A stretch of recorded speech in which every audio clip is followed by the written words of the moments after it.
I support Shell. But there is a caveat to that, and I'd like it to be very clearly recorded. Shell does not support me. So the question may well be asked, why do I support Shell? And really it's very, very easy why I support Shell and the object to this motion most strongly. First of all, they are prepared to put exploration cash into South Africa.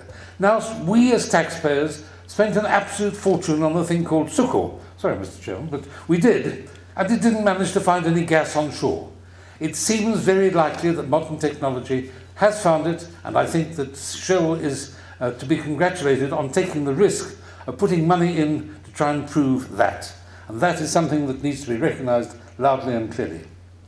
Secondly, I support them because if they manage to find gas, we are going to change the face of South Africa. We are going to have hundreds of thousands of jobs. I've said here thousands. I've since done a reassessment of this. We are going to create jobs on a scale never seen before if they are successful. If their exploration is successful, it will drop our greenhouse gas emissions immensely. Concerns about contamination of water supply and what goes on with the water supply do have to be taken seriously. But the issue that they've raised, that policy has preceded adequate scientific study, is the issue. And there is emphasis on prior, and I'll read this, thorough science-based studies are required to evaluate the impact of massive shale development on rural land uses, water supply and quality, and full cycle greenhouse gas emissions. Now, I would agree with those, but I would again say at the end of my speech, there are some of these geophysical aspects that need to be studied and which even Shell will need to know, because they need to know things like the elastic compressibility of the strata and in the target zones and in the aquifers. And so those kinds of studies have to be undertaken while the moratorium is maintained. And that's why I argue strongly for the motion that the moratorium be maintained indefinitely, but pending those scientific studies.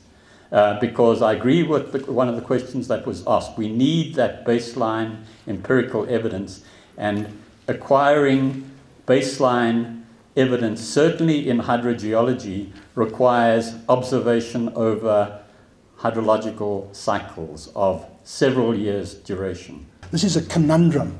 It's something for which there is no apparent easy solution in the short term, but it's in our national interest to renegotiate it.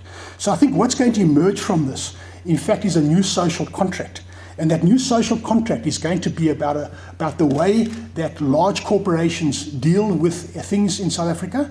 For example, the way that environmental impact studies are done. At the moment, it's defined by the law, and I would argue that that is a minimum requirement, not the total requirement. So I would argue that successful corporations are going to realize that the landscape is changing, and they're going to realize that they have to do something more. They have to respect the communities. They have to engage in an honest and open way. And the data, the information on which these decisions are made, has to be open, transparent, credible, shared in a respectful way.